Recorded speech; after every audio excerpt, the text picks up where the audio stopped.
법정 구속입니다. 기사 같이 볼까요? 이재명 최측근 김용 징역 5년 법정 구속입니다. 네, 어제 지금 거듭 나오죠. 이재명 대표의 최측근이라고 얘기가 되는 김용 전 민주연구원 부원장이 대장동 사건 관련해서 이 정치자금을 수수한 혐의로 징역 5년을 1심에서 선고를 받고 법정 구속됐습니다. 그런데 이 김용 전 부원장 사실 풀려났었죠. 풀려난 상태에서 이 재판을 받고 있었기 때문에 또 법정 구속이 된 겁니다. 요 사안 아마 본인은 구속이 되지 않을 거라고 생각한 게 아니었나라는 생각이 들기도 하는데 김용 전 부원장의 어제 재판정 들어가는 모습 같이 보고 오시죠.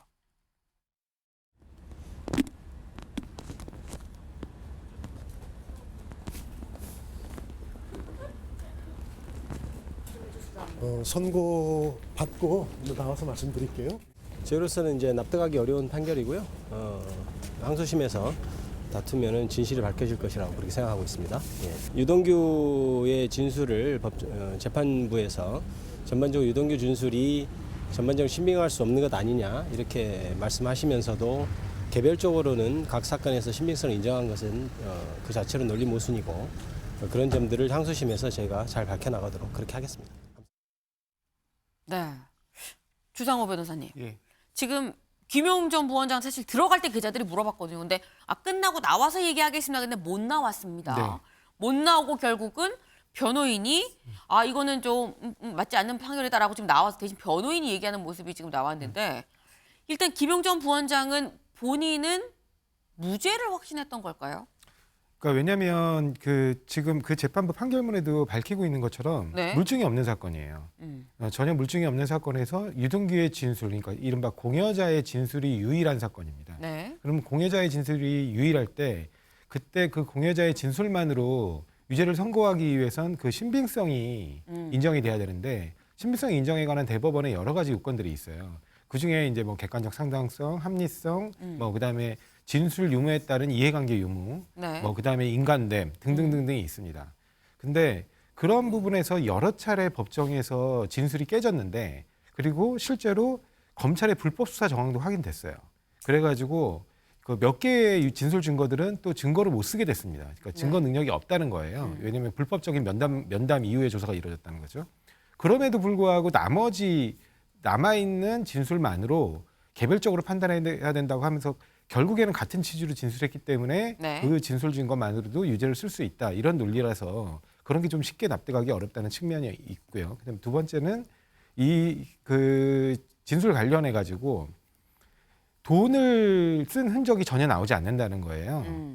근데 어떻게 대선을 준비하면서 불법적인 돈을 안 쓸 수가 있냐? 그게 판결의 이유예요. 그거는 조금 납득하기 어렵죠. 그러니까 모든 대선 경선 과정에서는 불법 자금이 사용된다는 걸 전제로 하고 있거든요. 근데 불법 자금 사용 내역이 전혀 보이지 않는다.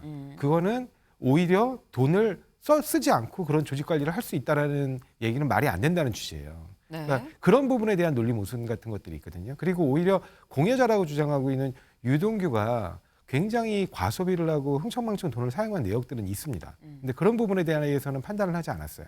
그래서 그런 부분들이 있기 때문에 아마 변호인인 앞으로 이 부분에 관해서 이제 논리 모순된 부분들, 그 부분들을 중심으로 항소심에서 제대로 다퉈보겠다 이런 취지인 것 같습니다. 네. 일단 김용 전 부원장 쪽에서는 이게 진술이 그러니까 유동규 전 본부장의 진술이 이게 신빙성이 있다고 재판부가 판단할 거란 예상을 못했던 걸로 지금 보입니다. 일단 이러한 부분이 좀 맞지 않는데 이걸 어떻게 다 받아들일 수가 있느냐라는 취지로 지금 말씀을 또 주셨는데 김민수 대변인 어떻게 보십니까? 이 재판이 지금 굉장히 의미 있는 재판이다. 그 이재명 대표를 중심으로 한 대장동의 숱한 의혹들에 대해서 지금 첫 판결이라는 점에서 그렇고 네. 그리고 이제 재판부에서 여기 증인의 증언들의 신뢰성을 인정했다라는 부분에서 그렇습니다. 네. 그래서 지금 아까도 여기 변호사님께서 말씀하셨지만은 일부 진술들이 이렇게 뒤바뀐 경우들이 있습니다. 네. 그럼에도 불구하고 재판부가 상당수가 신뢰성이 있다라고 판단한 것에는 네. 사람의 기억이 온전할 수 없는데 이러한 행위들 자체가 13년부터 약 10년 동안 아주 먼 시간부터 이어져 왔기 때문에 다소 생각의 기억의 일치가 안 일어난 부분은 인정한다. 하지만 이게 당사자가 아니라면 절대 진술할 수 없는 사실에 기반한 것들이 너무나 많다. 예를 들어서 여기 김용의 집 내부 구조, 네. 뇌물을 전달했던 집의 내부 구조를 기억하고 있다거나 그리고 이에 대한 이 사건들을 정확하게 기억하고 있다거나 상황들을 그렇기 때문에 지금 이 부분은 사실 우리들이 이재명 대표의 사법 리스크를 얘기할 때 계속해서 얘기해왔던 것입니다마는 네. 일개 공무원 한두 명이나 누군가가 할 수 있는 일이 아니다 이것은. 네.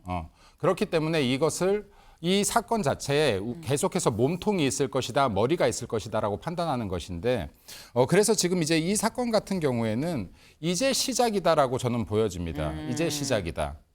그래서 지금 이제 이게 민주당을 포함해서 이재명 대표에 대한 사법 리스크의 증폭으로 다가올 것인데, 네. 이 부분 좀 더 지켜본다라고 하면 이제 좀 진실에 가까워지지 않을까 생각됩니다. 네. 아, 지금 이제 시작이다. 좀 더 지켜보면 뭔가 진실이 더 나오지 않겠느냐라는 말씀하셨어요. 결국은 이재명 대표 얘기를 지금 하신 걸로 일단 보입니다. 근데 지금 말씀이 어쨌거나 이렇게 지금 징역 5년이 나오고 법정 구속이 될 수 있었던 거는 유동규 전 본부장의 진술이 신빙성이 있다라는 얘기가 진술이 신빙성이 있다라고 재판부가 받기 때문인 거죠. 다음 기사를 좀 보겠습니다. 법원 유동규 진술 상당 부분 인정. 수혜자는 이재명. 재판이 끝나고 아까 유동규 전 본부장은 또 무죄가 나왔습니다. 무죄를 받은 유동규 전 본부장은 뭐라고 얘기를 했는지 그 얘기도 좀 들어보시죠. 네. 제가 지금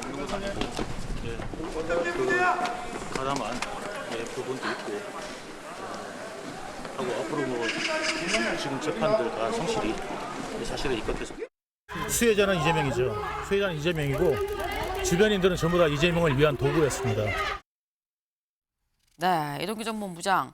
일단 뭐 저도 죄가 없는 건 아니고 그러니까 본인이 무죄긴 무죄인데 저도 죄가 없는 건 아닙니다. 하지만 어쨌거나 이 모든 대장동 요 사안 관련해서의 이 돈 정치자금의 수혜자는 이재명이다라고도 얘기를 했습니다. 네. 근데 지금 이 얘기를 보면은 정광재 대변인. 네. 유동규 전 본부장도 본인의 무죄를 예상하지 못했던 거 아닌가라는 생각이 들어요. 일단 유동규 전 본부장은 네. 뇌물을 공여한 입장인데 네. 뇌물 공여는 공소시효가 제가 7년으로 알고 있습니다. 제가 율사는 아니지만 네. 판결을 보니까 네. 그래서 이 뇌물을 공여한 부분에 대해서는 기소 자체가 되지 않은 거고요. 그렇다면 뇌물을 함께 받았느냐라는 네. 부분에 대해서는 이 사람은 뇌물을 함께 받은 게 아니라 그냥 단순히 김용 씨에게 전달했다라는 측면에서 무죄를 받은 것으로 알고 있습니다.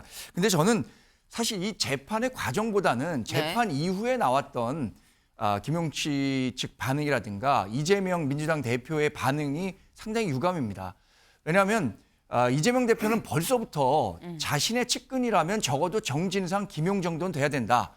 그리고 일부 자리에 가서는 김용 씨에 대해서 나의 분신 같은 사람이다. 이렇게 얘기를 했습니다. 네. 자신이 인정하는 최측근이 1심에서 불법 정치 자금 수수 혐의로 이렇게 징역 5년이라는 결과를 받게 됐는데 네. 이에 대한 유감 표명 하나도 없이 기자들의 질문 회피하는 모습 보였다는 점에서 상당히 의심스럽고요. 아까 김민수 대변인이 얘기했지만 이번 그 판결은 대장동 판결의 첫 판결입니다. 네. 이게 앞으로 이재명 당대표를 더 옥죄는 그런 판결이 될 것으로 보고요.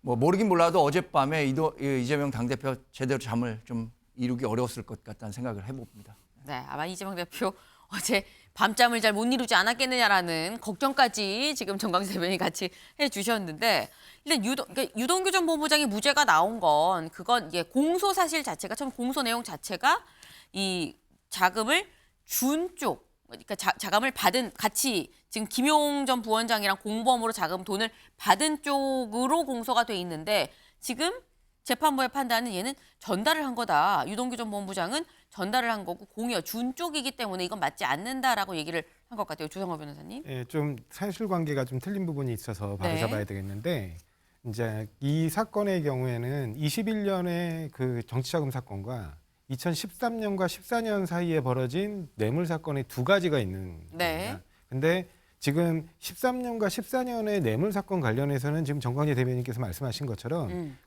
공여자의 경우에는 5년이하 징역이기 때문에 네. 이제 공소시효 문제가 있어서 그건 아예 기소 대상에서 빠져 있어요. 네. 근데 이제 21년 그 정치자금 문제는 이제 원래 정치자금도 뇌물과 마찬가지로 준 사람 받은 사람 다 처벌을 합니다. 그런데 재판부에서 공소장 변경을 여러 차례 권고를 했어요. 그러니까 뭐냐면 네. 우리가 보기에는 네. 공여자 쪽으로 보이고 수수자 쪽 공범은 아닌 것 같다라는 취지로 얘기를 하면서 네. 공소장 변경을 해보는 게 어떠냐라고 네. 여러 차례 요청을 했는데 검찰이 끝내 그거를 안 하면서 마지막 결심 공판에서 구형을 할 때 이런 말을 했습니다.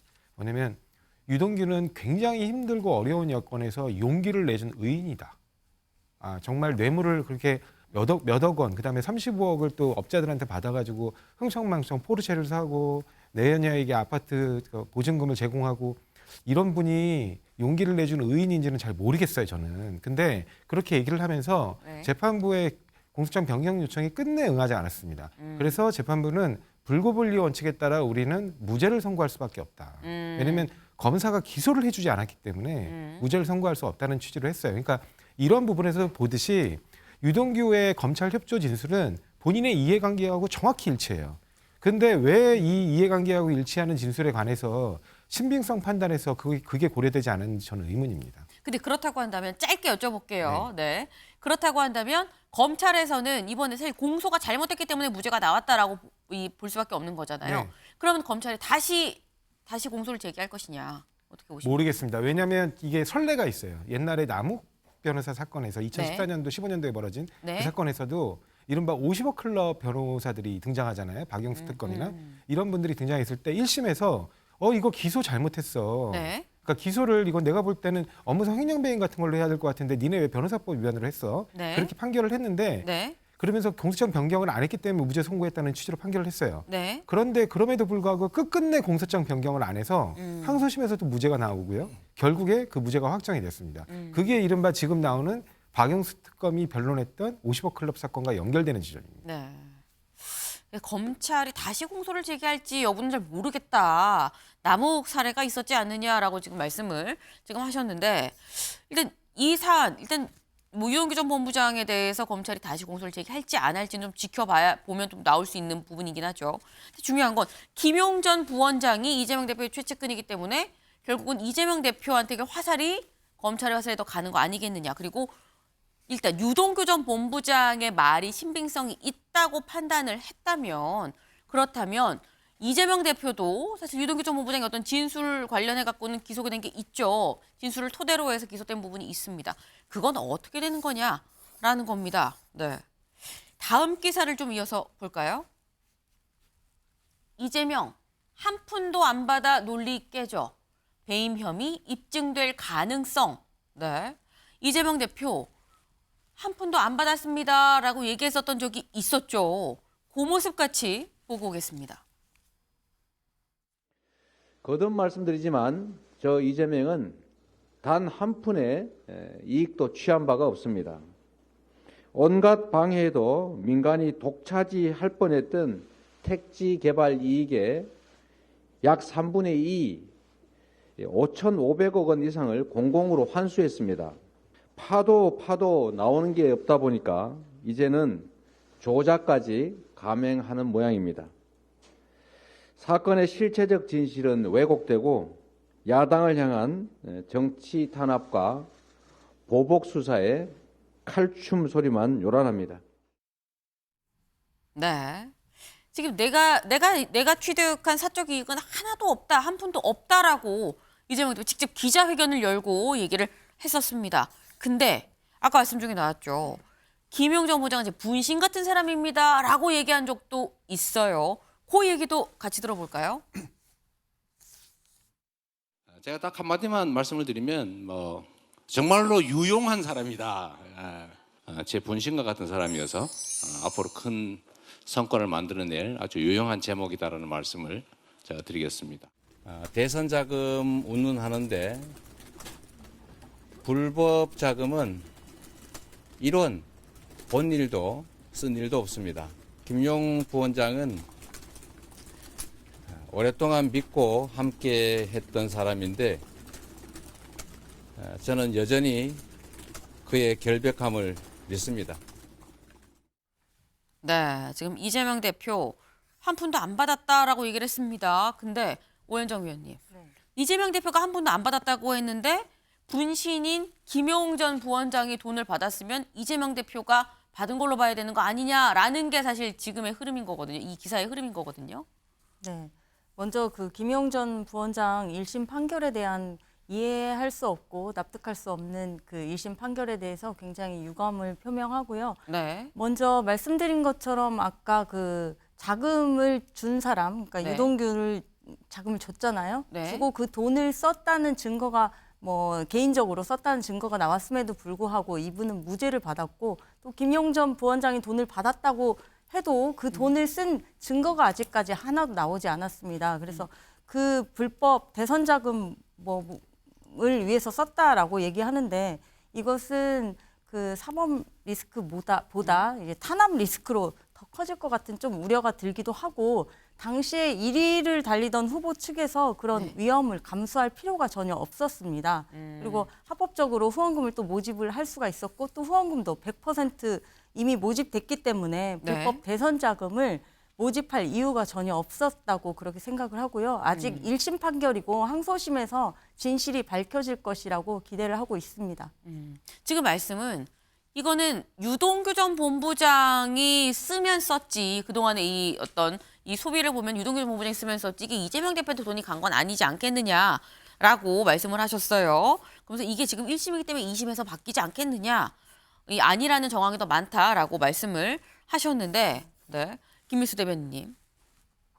일단 지금 김용 그 부원장에게 그 8억 원 중에서 불법 정치자금 6억이 지금 유죄로 판결이 난 거거든요. 네. 그럼 지금 이 시기가 굉장히 중요하다라고 봅니다. 이게 21년 약 10월경입니다. 네. 그럼 21년 이제 이 대선들을 준비하는 끼로 하는 과정들인데 그럼 여기에서 지금 증인들의 이 진술들이 있어요. 네. 그러면 여기에 남욱 변호사 같은 경우는 이재명 대표 이 선거 자금이 필요하다라는 대화를 스피커폰으로 들었다라는 이야기도 했고 네. 돈 절단 과정도 봤다라는 이야기도 했습니다. 네. 그럼 이게 재판부가 이런 것들을 다 진술들을 확인하면서 지금 이제 이걸 유죄로 판단한 것이거든요. 그러면 지금 이제 유동규의 진술이 상당히 신뢰성이 있구나라고 본 것입니다.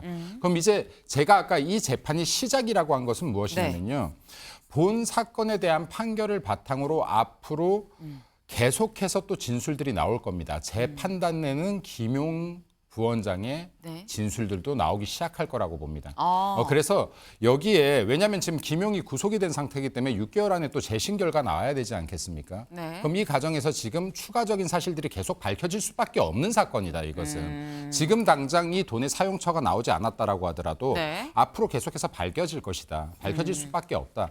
그래서 이게 제가 볼 때는 총선 이유가 될 수 있을지는 모르나 최종심까지는 네, 그럼 총선 이유가 될 수는 있을지 모르나 이 사실들은 분명히 밝혀질 것이다라고 봅니다. 사필 규정으로 갈 것이다. 네.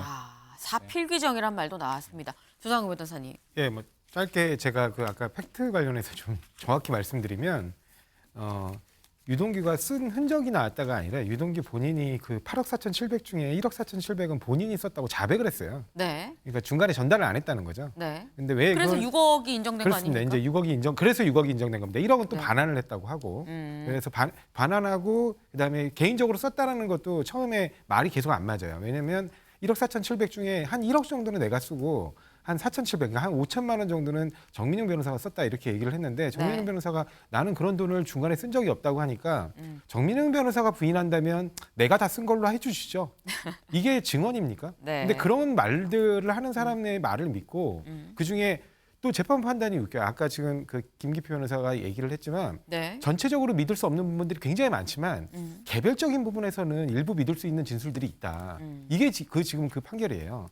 그런 부분도 그렇고 아까 오현정 위원장께서 말씀하신 것처럼 당시에는 이른바 경선 자금으로 썼다는 건데 이낙연 전 대표하고의 그 득표율 차이가 더블 스코어가 넘었습니다. 그런데 거기서 무슨 조직 관리를 위해서 돈을 써야 되는 정도로 절박했다는 것인지 그게 좀 납득하기 어렵고 오히려 또 아까 제가 말씀드린 것처럼 돈을 반드시 불법적인 자금이 쓰여졌어야 될 것 같은데 네. 도저히 그 흔적이 안 나온다. 그러니까 현금으로 다 사용했을 것이다. 이게 그 판결문 내용이에요. 49쪽, 50쪽에 나와 있습니다. 심지어. 네. 그러니까 뭐냐면 페이지까지. 네. 돈 쓴 흔적이 안 나온다는 거예요. 어떻게 돈을 안 쓰고 대선 경선을 치를 수 있느냐가 그 판결문의 의문이에요. 그러면 우리 지금 경선은 대선 경선은 전부 그렇게 불법 자금을 씁니까? 국민의힘도 그렇게 불법 자금 써왔나요? 저는 그게 정말 의문입니다. 도발적인 발언으로 마무리를. 국민의힘도 그렇게 써왔냐고, 김민수 대변인님. 국민의힘이 불법 자금을 써왔다면 그 흔적이 나왔다면 그건 역시도 수사에 들어갔을 거라고 봅니다. 네, 흔적이 안 나왔는데 이제는. 네, 그리고 지금 여기에 불법 자금을 씀에 있어서 네. 흔적을 남기면서 쓰지 않았을 겁니다. 네, 그리고 여기에 그 아까 유동규 이 증인의 진술의 말에 신뢰성이 없다라고 했는데 네. 제가 볼 때 지금 가장 신뢰성이 없는 사람의 말은 이재명 대표의 말이라고 봅니다. 예.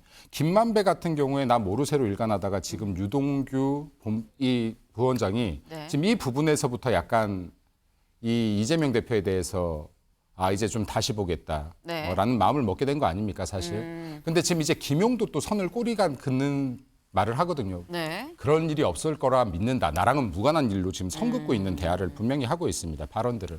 지금 이 시점에서 가장 못 믿을 사람은 이재명 대표의 말이다라고 보여지고요. 네. 그리고 이게 수사가 앞으로 계속 진행될 겁니다. 그리고 2차, 3차, 3심 갈 겁니다.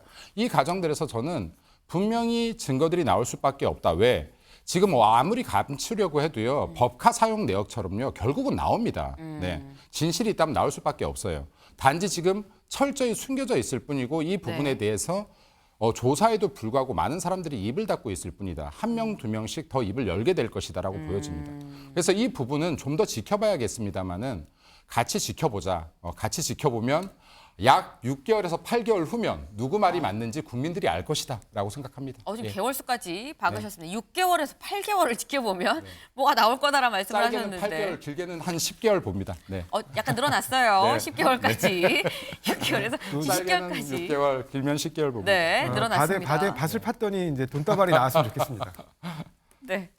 지금 관련해서 사실 오늘 만평도 하나 있었습니다. 만평을 좀 같이 볼까요? 네, 이겁니다. 이재명 대표 열심히 지금 눈산에서 제설차를 타고 눈을 영차영차 치우고 있습니다. 그런데 뒤에서 눈덩이가 떨어져 내려오는데 김용 징역 5년이라는 눈덩이가 지금 떨어져 내려오고 있죠. 근데 지금 아까 김민수 대변인 말씀에 따르면 이 눈덩이는 단순 징역 5년이 아니라 변심한 김용이 될 수 있다라는 말씀을 지금 하셨는데 오현정 위원님. 지금 김민수 대변인께서는 지금 김용 전 부원장이 제2의 유동규가 될 수 있을 거다. 10개월 보자. 그러셨거든요. 어떻게 보십니까? 제2의 유동규가 아니라 항소심에서 네. 이제 반드시 진실이 밝혀질 거라고 생각을 하고 지금까지 없었던 증거가 나올 리가 없지 않습니까? 네. 네. 지금 항소심에서 지금까지 안 나온 증거가 그럼 항소심 간다고 뭐 나오겠느냐. 그리고 이게 지금 1심이 잘못된 거기 때문에 2심에서는 바뀔 반드시, 거다라는 말씀을 하셨어요. 네.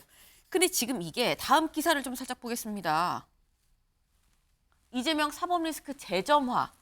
그러니까 이 징역 5년 법정 구속이 김용 전 부원장이 되면서 이게 지금 재점화가 된 거 아니겠느냐. 이재명 대표 아직 재판이 끝난 게 아니다라고 얘기를 했습니다. 이 얘기 같이 들어보고 오시죠. 아직 재판이 끝난 게 아니어서 좀 더 지켜보도록 하겠습니다. 좀 많이 선고가 됐다고 생각하세요? 법원이 김용 전 부원장이랑 민간업자 사이에 유착관계에 있었다고 판단했는데 어떻게 보세요? 네. 지금 이재명 대표 아직 재판이 끝난 게 아니다. 좀 아까 말씀이랑 좀 비슷해요. 항소심도 있고 아직 법원의 판단이 완전히 끝난 게 아니지 않은 1심이다라는 취지로 지금 얘기를 한 걸로 보입니다. 그런데 문제는 아까 말씀을 드렸죠. 김용 전 부원장 재판에서 유동규 전 본부장의 진술 신빙성이 인정이 됐다는 점이 사실 관건이다. 왜냐하면 유동규 전 본부장의 이 진술이 지금 현재 이재명 대표가 받고 있는 다른 관련 재판들에도 다 지금 유동규 전 본부장 좀 진술을 토대로 지금 하고 있거든요. 그럼 이게 받아들여지면 이재명 대표한테는 상당히 안 좋은 상황 아니겠냐. 근데 또 마침 오늘 오전 10시 30분, 이제 한 1시간 30분도 안 남았네요. 오늘 오전 10시 30분 대장동 재판이 이재명 대표가 있습니다. 정광재 대변인님. 네. 그거 없습니다.